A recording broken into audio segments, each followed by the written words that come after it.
آمين آمين. اللهم بحق الفاتحة سر الفاتحة يا فرج الهم يا كاشف الغم يا من عباده يغفر ويرحم.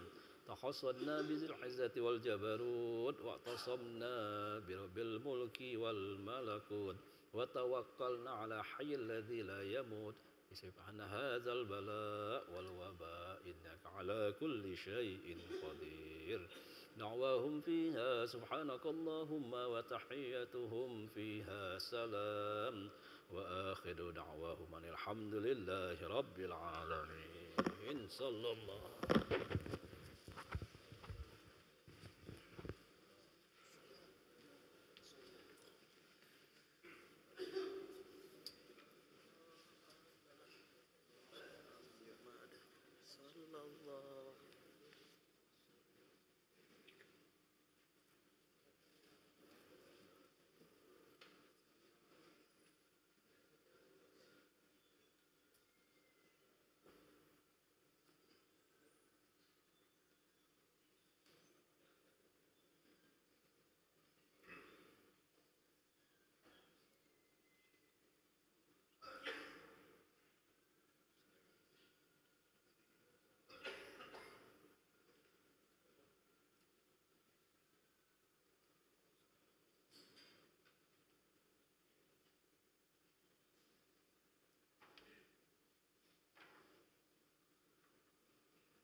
Assalamualaikum warahmatullahi wabarakatuh. Al-Fatihah ila hadrati Sayyidina wa Habibina Rasulillah Muhammad bin Abdullah wa azwajihi dzurriyyatihi wa ahlil baitihi wa sairil anbiya wa likulli minhum was-sahabati ajmain, khususan khulafa ar-rasyidin sadatina Abi Bakar, Umar, Utsman wa Ali, wa baga syarah basyara bil jannati min arwah sayyidah Muntazara sayyidah Mabah Khadijatul Kubra sayyidah Aisyah Ridha wa Sayyidina Hasan Maulana Husain Sayyidina Abbas Sayyidina Hamzah Sayyidina Abdullah bin Abbas wa jami' ahli al-Badr wa al-Hud wal Hudabiyah jami' ashabi Rasulullah sallallahu alaihi wasallam wa dzurriyyati Rasulullah sallallahu alaihi wasallam minhum Sayyidina Muhajir Allahman bin Isa Sayyidina Ali bin Ali Khalid Gazam Sayyidina Fikir Muqaddam Muhammad bin Ali Ba'ala wa jami' sadatina Ali Abi Ali wa Sayyidina Ibrahim wa jami' badil al-Salih al-Masyarik al-Ali ila mughrabiha thumma khususan Sahab al-Hadal Kitab al-Imam Abdul Bir Irsyad wa Ghisil Ibad wal Bilad al-Habib Abdullah bin Ali Muhammad al-Haddad wa usuli mafuruhim bi anna Allah ini darajatih fil jannah wa yanfa'una barakatih masrari man wari mulubna fahati fid din wa dunya wal akhirah bi anna Allah salih umurana wa umural muslimin yahwil ahwalana jami'al muslimin sinhal bi anna sabarafa anal bala wal waba wal ghala wal hurub zalazil fitan ma dhahara minha ma batan bi anna Allah bali maqasidana wa maqasid masyayikhina wa yakhtim lana bil husna fi khairin wa lidfin wa afiyah wa ala hadiniyah wa fi kulli niyatin salihah wa ila hadratin nabi sayyidina Muhammadin sallallahu alaihi wasallam. Al-Fatihah. A'udzu billahi minasyaitonir rajim. Bismillahirrahmanirrahim. Alhamdulillahi rabbil alamin arrahmanir rahim maliki yaumiddin. Iyyaka na'budu wa iyyaka nasta'in. Ihdinas siratal mustaqim siratal ladzina an'amta 'alaihim ghairil maghdubi 'alaihim waladdallin. Amin. Bismillahirrahmanirrahim. Alhamdulillahilladzi hadana li hadza wa ma kunna linahtadiya laula an hadanallah. Asyhadu an la ilaha illallah wahdahu la syarikalah wa asyhadu anna sayyidana wa nabiyyana Muhammadan abduhu wa rasuluh. Allahumma salli wa sallim wa barik ala Sayyidina Muhammad miftahi babir rahmatillah adada ma fi ilmillah salatan wa salaman daimaini bidawami mulkillah wa ala alihi wa sahbihi wa man walah wa la hawla wa la quwata illa billah amma ba'du.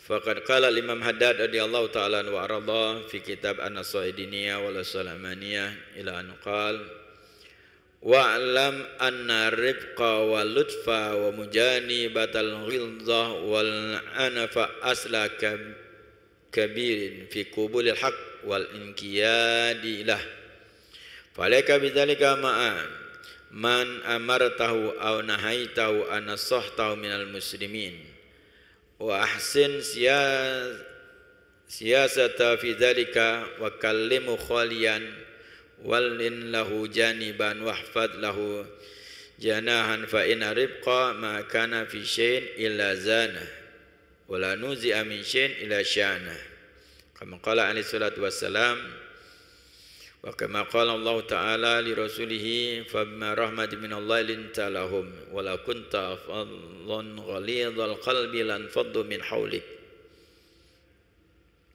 Pamasyarul aba wal ikhwan mahat wal akhwat hadirin wal hadirat mustami'in mustami'at rahimakumullah.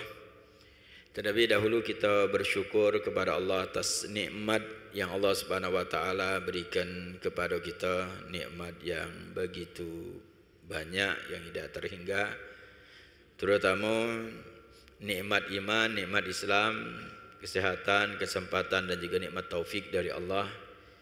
Di hari ini kita masih diberikan Allah kemudahan, kemampuan untuk kita taat kepada Allah, melaksanakan salat zuhur berjamaah, berzikir dan berdoa. Mudah-mudahan amal ibadah kita diterima oleh Allah, dipanjangkan umur kita dalam taat kepada Allah Subhanahu wa taala, diampuni segala dosa-dosa kita, dosa kedua orang tua kita, keluarga kita.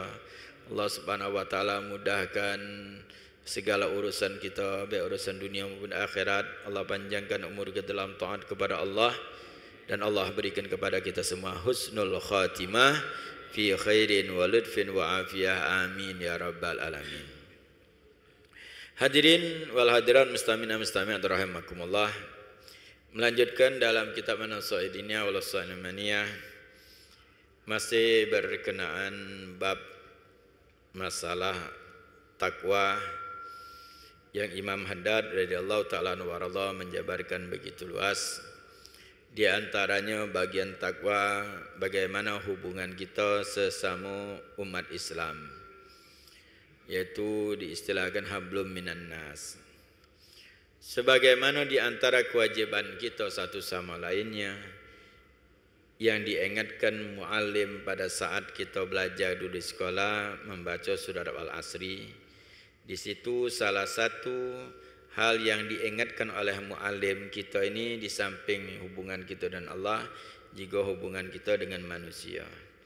Karena di dalam surah Al-Asri itu tercakup di dalamnya yaitu ibadah dan juga hubungan kita dan manusia di dalam kita menggunakan waktu kita. Wal asri, demi masa.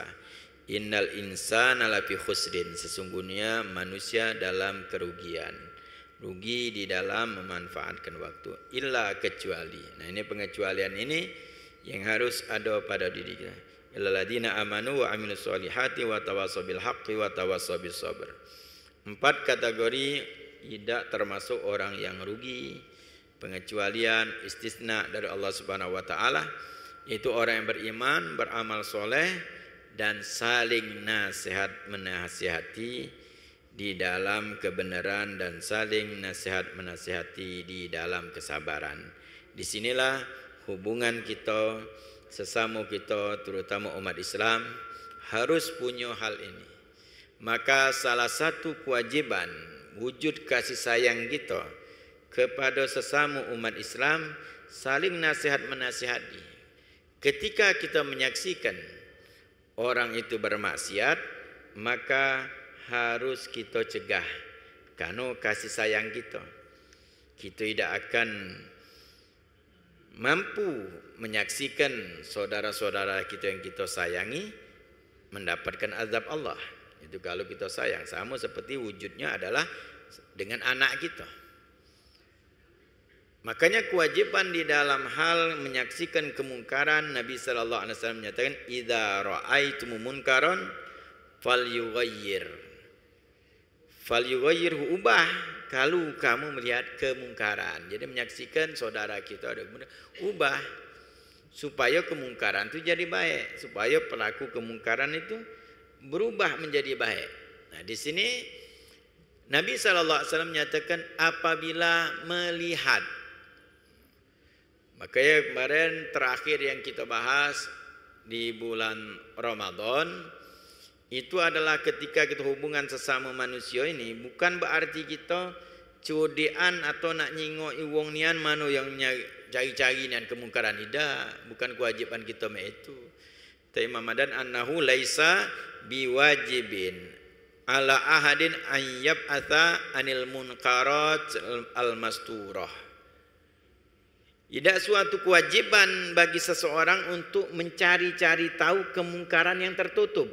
Tidak tutup, tidak perlu nak kita nak cari-cari tahu. Karena makanya dalam hadis itu apabila kalian melihat, nah itu maka ubahlah. Jadi tidak perlu kita nak cari tahu nian, nak selidik inian, wong itu modal mana, nyewa mata-mata, habis waktu baik. Urusan kita lebih banyak daripada itu, kewajiban kita masih banyak. Makanya urusan sesama apabila melihat, kata Nabi. Apabila nyingok, bukan nak cari tahu nian. Tidak ada wajib bagi itu nyari tahu nian, tidak. Kalau nyingok baru ubah. Diubahnya dengan baik itu nasihat, paling tidak dengan doa. Mengingkari kita dengan hati kita dan mendoakan. Nah, di dalam masalah mengubah ini, itulah dalam hadis itu ada trik-triknya. Yang intinya perintahnya fayughayyirhu, ubah. Jadi yang tidak baik jadi baik. Dengan apa? Itu Nabi dalam hadis itu memberikan contoh. Biadihi, dengan tangan, wabilisanihi, wabiqalbihi. Ini cara di dalam masalah mengubah. Biadi dengan tangan, Maknanya macam-macam dimaknai ulama. Tangan itu ada makna, tangan itu ada kekuasaan, lain sebagainya. Ada yang menyatakan ya tangannya, yang jelas perintahnya diubah. Wabilisahnya dengan lidahnya nasihat. Wabiqalbihi dengan hatinya mengingkari, mendoakan. Itu adalah cara di dalam mengubah. Maka dengan cara ini macam-macam cara kita. Sama seperti gambarnya dengan anak kita. Menyaksikan anak kita tak bagus. Kita kepengen anak kita bagus. Nah tinggal bagaimana caranya. Anak ini agak dimarahi baru dia dikerasi, pacak berubah dia kerasi. Tapi kebanyakan jiwa manusia itu adalah dengan lemah lembut lebih menyentuh. Maka tadi yang kita baca, kata Imam Haddad di dalam masalah hubungan ini untuk kita merubah suatu kemungkaran, untuk memberikan nasihat. Kata Imam Haddad, wa'alam anna ribqa wal lutfa wa mujani batil ghilzah. Sesungguhnya lemah lembut, menjauhi yang kasar, yang keras. Asnu kabirin adalah sumber yang sangat besar.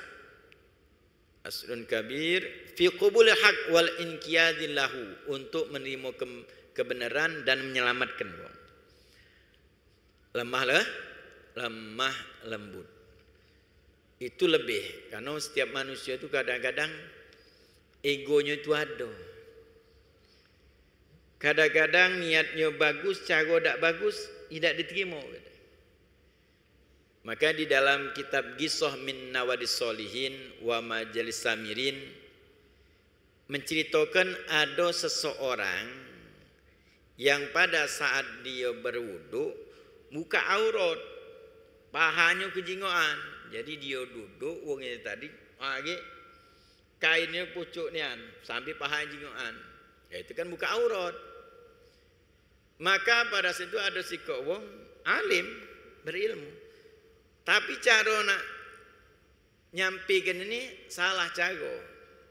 Langsung dengan kasar dia ngomong. Ya Syekh, dia kata, wahai wong tua bahasa kita, diartikan kita dengan bahasa kita.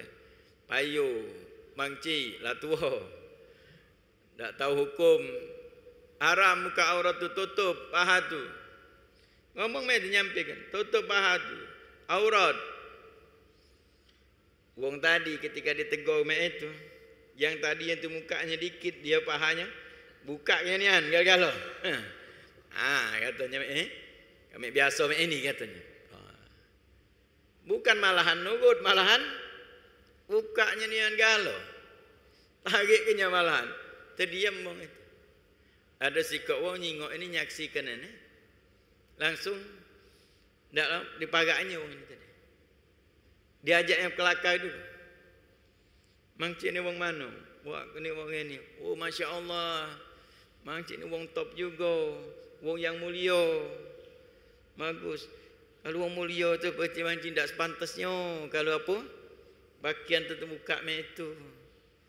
Jaga apa? Nutup. Kan mangcik tu wong yang terpandang. Dah lama dijingok wong. Nugun kan dia.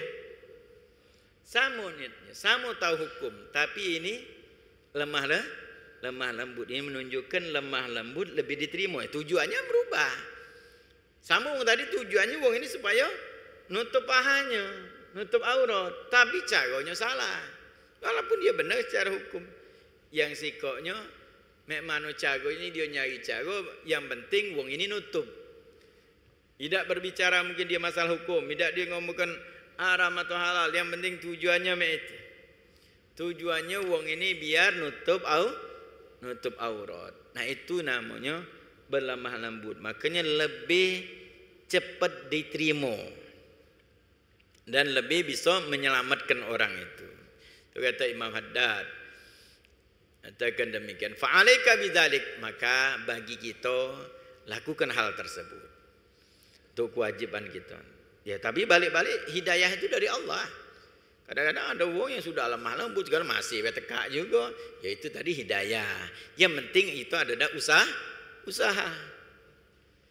Allah tidak ada menilai dengan hasilnya kita, tidak. Usaha kita yang dinilai Allah. Sebagaimana Nabi Allah Nuh alaihissalam dakwah. Berapa lama? Lama.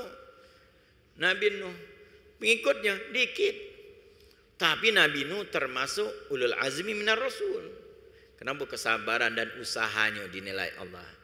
Nabi Yunus banyak pengikutnya. Tapi Nabi Nuh lebih afdal. Karena Nabi Nuh lebih bicara, lebih sabar di dalam usahanya berdakwah. Jadi kalau misalnya orang yang berdakwah dengan lemah lembut masih juga tak galak, ya sudah, dia melaksanakan itu sudah. Cara dia sudah menunaikan usaha. Maka kata Imam Madan, itu caranya. Fa'alaika bidzalika ma'aman amartahu au nahaitahu au nasahtahu minal muslimin. Itulah yang harus kau lakukan dengan orang yang kau ajak berbuat baik atau kau larang daripada kemungkaran atau kau memberikan nasihat kepada umat Islam. Caranya model itu, lemahlah lembut. Wa ahsin siyasah. Perbagusi siasat kita, cara. Betul mana cara ini? Wong ini pelajari dulu. Makanya dakwah itu ada yang spontan, nasihat. Ada yang dakwah itu bergoyo. Makanya wong kadang-kadang melalui perdagangan, melalui dia pergaulan dulu. Lama-lama akhirnya wong itu jadi baik.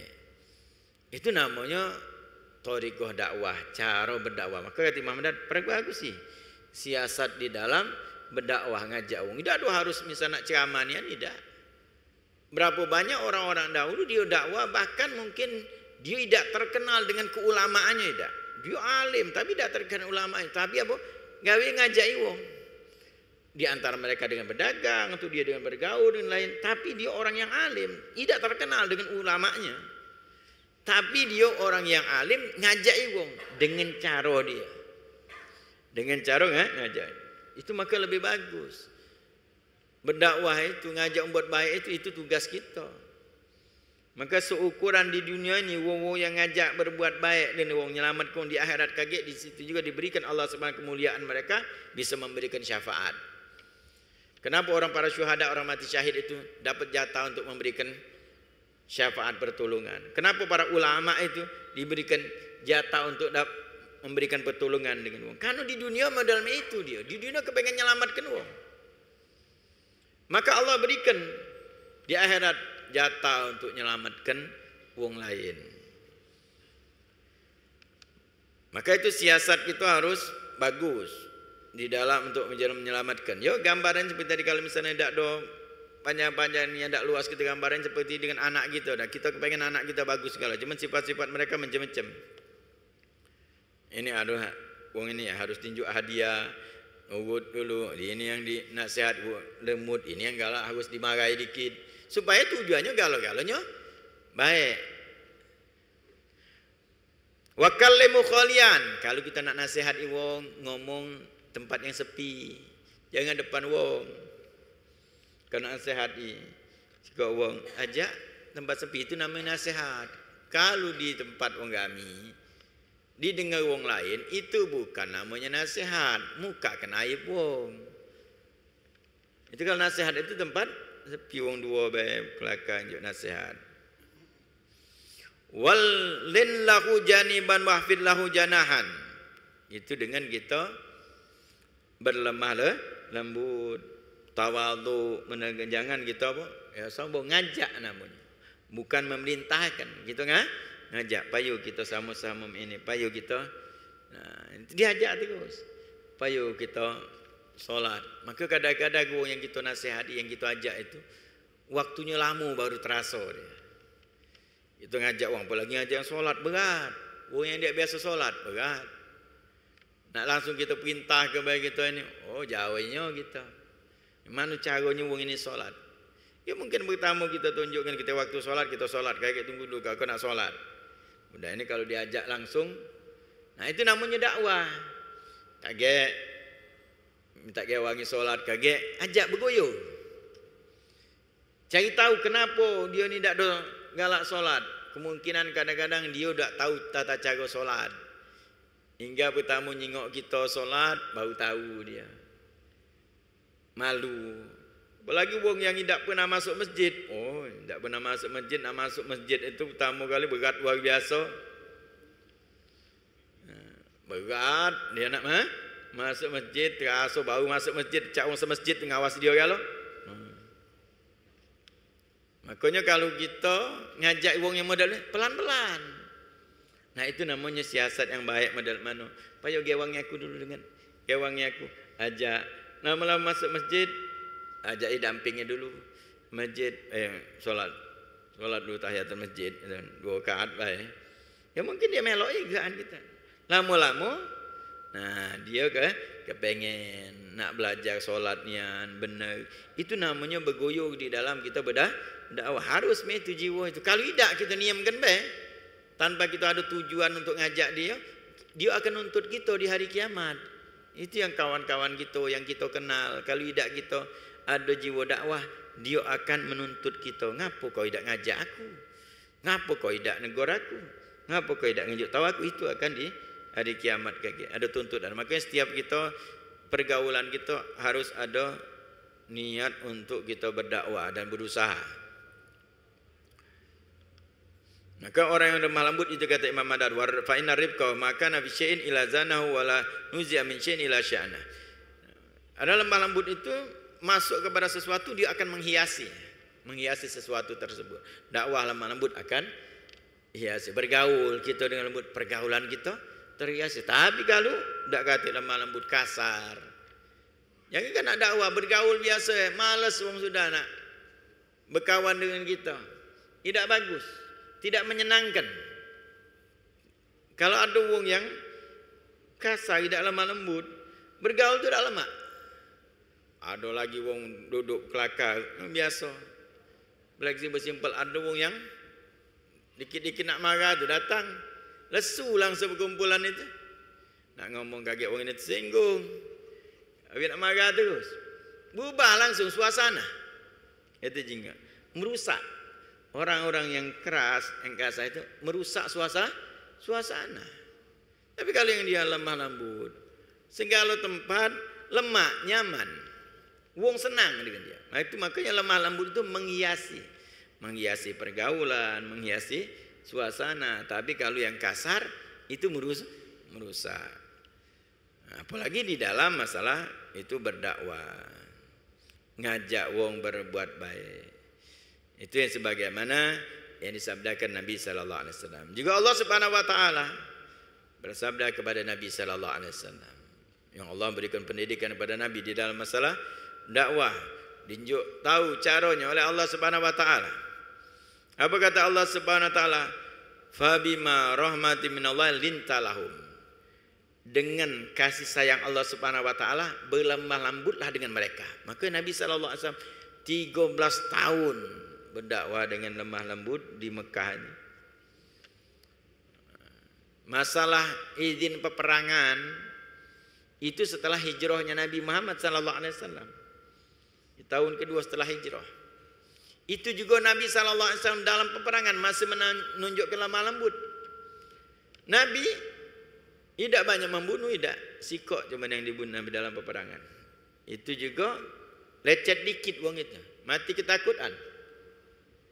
Itu kehebatan Nabi sallallahu alaihi wasallam, lemah lembutnya Nabi dalam peperangan. Tak kati wong seperti Nabi perang paling depan.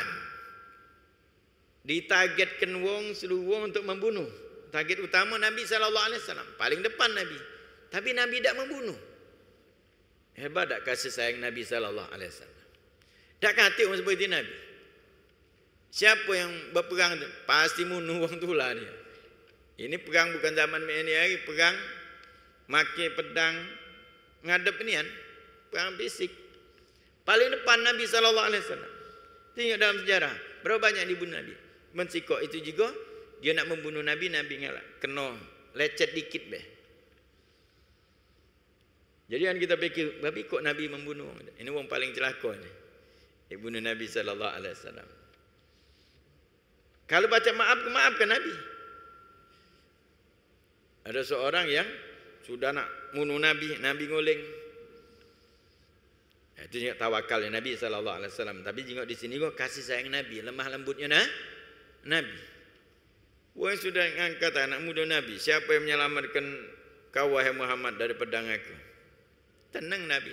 Nabi nyebut Allah. Ogup orang gegar. Nyampak pedangnya. Nabi tegak, ngambil Nabi pedang, diangkat Nabi. Sekarang siapa nak menyelamatkan kau dari pedang aku? Minta maaf, minta ampun dengan Nabi sallallahu alaihi wasallam. Dia ampun Nabi. Tunjuk ke Nabi lagi pedang. Baliklah itu Nabi lagi lah. Ke Nabi itu kasih sayang Nabi sallallahu alaihi wasallam. Kalau kita kau tadi macam lanjak ke ingat bagaimana kasih sayang Nabi ini Allah perintahkan. Dengan mereka lemah lembut dikatakan Allah Subhanahu wa taala. Maka Nabi lemah lembut. Walau kunta faddan ghalidhal qalbi lan faddu min haulik. Kalau engkau keras katanya, maka mereka akan lari dari engkau. Jadi Nabi nak menyelamatkan. Oh luar biasa kasih sayang Nabi sallallahu alaihi wasallam. Tapi bukan berarti Nabi tak pernah marah, bukan. Nabi juga marah Nabi karena sayang. Bukan Nabi diam maka Nabi melaksanakan perang. Memang harus perang. Tapi di situ Nabi sallallahu alaihi wasallam kepengen masih wong itu yang nak membunuh Nabi. Itu kepengen Nabi masih wong itu selamat. Kepengen Nabi sallallahu alaihi wasallam wong itu masuk Islam dan selamat. Maka Nabi tidak ada membunuh tidak. Juga bagaimana kasih sayang Nabi sallallahu alaihi wasallam dengan orang kafir itu, apalagi dengan orang beriman. Maka beruntung kita menjadi umatnya Nabi Muhammad sallallahu alaihi wasallam. Jadi makanya kita paling tidak ruang lingkup kita dakwah ini harus ada. Jangan sampai kita ngomong, "Oh ini dakwah ini urusan ustaz, urusan ulama, urusan kiai." Dakwah itu setiap individu umatnya Nabi Muhammad sallallahu alaihi wasallam, setiap individu. Balighul ani walau ayah, itu perintah Nabi sallallahu alaihi wasallam untuk berdakwah. Sampaikan dari walaupun satu ayat. Saling nasihat menasihat harus. Itu bukannya tugas ulama. Cuman seukuran kemampuan kita. Ibaratnya pepatah Arab menyatakan mud rijlika bigadri lihafik. Lunjurkan kakimu seukuran selimut. Apa maknanya? Kalau kita punya power besar, tadi selimut tu panjang, lunjur ke panjang. Kalau tidak, tarik kaki seukuran selimut. Mana kapasitas kita, kemampuan kita. Maka guru kita di antara Habib Ali Zainal Abidin bin Abdurrahman Al-Jufri, beliau pernah ditanya tentang masalah dakwah. Ini pernah dijelaskan tentang masalah dakwah. Orang yang bertanya itu benar simpel, dakwanya kenapa beliau ini dakwah sering ke Eropa sana. Kan dulu beliau itu dakwanya sering ke Eropa. Beliau tinggal di Tarim, di Hadramut. Tapi dakwanya ke Eropa sana, ke barat sana. Orang bertanya tadi apa? Dari mana katanya engkau berdakwah itu? Biayanya dari mana? Nanya itu, dari mana duitnya? Beliau cuman menjawab, dikatakan aku nak jawab dakwah masalah dakwah ini dengan teori atau fakta. Maka orang bertanya tersebut nyatakan dua-duanya wahai Habib. Maka beliau menjelaskan teori dalam dakwah bagi aku. Itu diajarkan oleh guru-guru kita dakwah. Kalau mampu untuk seluruh dunia, dakwah seluruh dunia, kemampuan kita. Tidak mampu, itu keluar negeri, tidak mampu antar provinsi. Di dalam negeri baik, dakwahnya mana? Dalam negeri mampu. Tidak mampu antar provinsi, antar kota. Antar kota Lembang, Batu Rajo, Prabu Muli, kemampuan sesuai. Tidak mampu, sudah di kota antar kecamatan, seberang Hulu, seberang Hilir, dakwah. Tapi di situ kan ada kewajiban-kewajiban lain. Tidak mampu itu, tidak mah. Dan dakwah ini kan dengan tenaga baca, dengan harta baca, dengan ilmu baca. Bukan dakwah ini adalah dengan ilmu tapi butuh ilmu. Kalau kita misalnya bukan orang berilmu, kita punya harta, melok orang yang berilmu dalam dakwah, nyumbang harta. Harta tak punya, ilmu tak punya, masih minim. Nak dakwah, ngewangi. Tenaga jadilah. Apa dia kiai nak digawak ke? Gawak ke ni? Masih kuat badan dengan gawak. Itu dengan tenaga, itu dakwah namanya. Tak pacak apa tadi? Antar kota. Tidak pacak juga. Minim kemampuan kita, ilmu minim, harta minim, tenaga juga. Tidak, ya antar kelurahan di kampung kita. Tidak mampu. Dikata beliau, dengan keluarga kita, di rumah kita. Anak, keponakan, cucung. Itu dakwah aja. Ilmu kita dikit aja dengan apa yang ada. Setidak-tidaknya juga tahu. Solat, baca Quran, yang simple, itu yang pokoknya. Tidak baca juga, sudah dengan yang wajiban kita, anak bini baca di kamar. Itu seukuran kita dakwah, jangan kita diamkan. Mana baca itu nak tugasnya ulama, ini tugas ustaz. Anak bini tugas kita. Masing-masing mana tahu ustaz, mana tahu ulama apa dia gawe. Anak bini kita yang kita jingok dia begitu. Bini tak ada solat, memang cara solat. Bini kalau dia kerasi, dia tambah keras. Payu solat kau ni, datang-datang balik dari masjid, hari bini kau solat kau. Kata bini kau lagi baru inilah solat. Selama ini mana? Tambah marah bininya. Ya caranya bercara. Tahu dia bini ajak. Model mana pun tadi lemah lembut. Lokak kalau ini dimarahnya langsung. Maka jangan takut bini. Takutlah dengan Allah. Bini itu cukup disayang. Sayang bini bagus. Yang sayang bini. Jangan takut bini. Beda antara orang sayang bini, takut bini. Kalau takut bini, sesib diajak bini masuk neraka. Iya. Kalau yang takut bini, tadi bini tak solat. Dia takut, dia cegahnya. Berarti orang ini tak sayang bini. Kalau dia sayang bini, pasti dia suruh solat bininya. Bini dah nutup aurat, marah dia engkau nutup aurat, itu sayang bini. Nah yang takut bini itu bedanya. Kalau yang sayang bini itu bagus, bini nak pengen apa dinjuknya. Bini yang mencepet marah-marah dia diam, biarlah itu betina mek itu galau. Bini yang tidak ada nyiapkan makanan, tidak marah dia. Kenapa sayang bini? Sian bininya sudah capek. Ketika bininya tidak solat, marah dia. Ini buang sayang bini. Kalau yang takut bini, begitu tadi takut bini galau-galaunya dah. Ya, galau-galaunya. Bini yang mengutuk mencepet, dia takut, diam baik dia. Bini yang tidak solat, dia diam. Nah itu yang takut bini itu modal itu. Jadi kalau kita sayang bini, sayang anak, bagus. Makanya ingat nasihat-nasihat pedagang dulu itu nasihat bagi kita. Sayang anak, itu bagus. Biar sayang nian gitu tuh. Bukan sekadar itu melikan barang sayang bini. Bagus. Tapi itu bagaimana kita menunjukkan, menampakkan bahwa kita tuh sayang bini model. Biar bini itu selamat. Sayang anak, biar anak itu selamat di akhirat. Makanya ini adalah tugas kita, dakwah namanya. Harus kita sayang bini itu, karena tanggung jawab kita. Harus sayang anak, tapi bagaimana kita melaksanakan kasih sayang tersebut. Bukan kita nurut baik. Makanya hati-hati kita di zaman sekarang, kaget di hari kiamat itu saling tuntut menuntut. Di hari kiamat yang paling banyak tuntut menuntut ialah anak bini. Kenapa? Sering ketemu. Yang sering ketemu pasti banyak tuntutannya.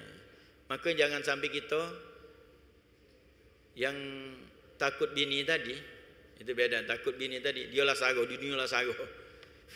Banyak takutnya.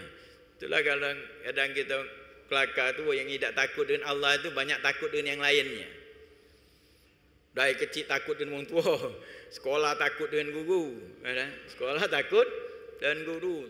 Sudah berbini takut bini, masuk juga kubur takut dengan malaikat. Sampai akhirat masuk neraka, alang sago wong ini hidupnya. Makanya orang yang takut dengan Allah, yang lain ini dia prakteknya sayang. Sayang dengan orang tua, sayang dengan bini, sayang dan anak. Itu buatlah komunitas orang-orang yang penyayang istri. Bagus. Bukan gombolan wong yang takut bini, tapi sayang bini. Sayang bini dia akan mengarahkan bagaimana anak bininya taat kepada Allah. Maka nasihat Imam Haddad kepada laki-laki, jadilah laki-laki itu yang sempurna. Siapa yang sempurna? Dia kata, ar-rajulun kamil ayyusamih fi haqqihi wa laysamih fi haqqillah. Wa rajulun naqis aks bidzalik. Seorang yang sempurna itu, laki-laki yang sempurna itu adalah senantiasa memaafkan untuk urusan hak dia, tapi tidak memaafkan urusan haknya Allah. Itu yang sempurna. Seperti tadi orang yang suami itu, bukan dia takut kalau misal suami itu bantu nyuci piring, bantu nyapu, bukan takut bini itu dia termasuk dia sayang bini, yang bantu bininya. Bagus itu. Tidak do disiapkan makan, tidak diurus bini yang mencepat, dimaafkan. Kalau hak dia dimaafkan. Tapi haknya Allah tidak dia maafkan. Bini tidak sholat dia marah, bini muka aurat dia marah, melakukan sesuatu yang diharamkan dia marah. Itu laki-laki yang sempurna. Tapi yang sebaliknya, laki-laki yang kurang, kalau urusan pribadi dia marahnya luar biasa, tapi urusan Allah tidak dia marah. Ini rajulun naqis, laki-laki yang kurang. Makanya di dalam keluarga ini paling sedikit ruang lingkup untuk kita berdakwah. Utama ini. Jadi utama itu dakwah itu, siapa yang objek dakwah itu? Wong yang paling dekat, yang punya hak atas diri kita. Itu objek dakwah yang paling wajib bagi kita. Objek dakwah kita anak bini, kemudian setelahnya ponaan, terus keluarga. Makanya seukuran kewajiban kita. Jadi namanya dakwah itu hukumnya wajib bagi wong yang punya hak atas diri kita, yaitu orang yang sering dan banyak kita ketemu. Belum lagi kawan, belum lagi kalau misalnya punya usaha, anak buahnya dan seterusnya. Dan itu kewajiban bagi kita. Kalau melihat kemungkaran, maka kita ubah. Caranya lemah lembut, itu lebih afdal.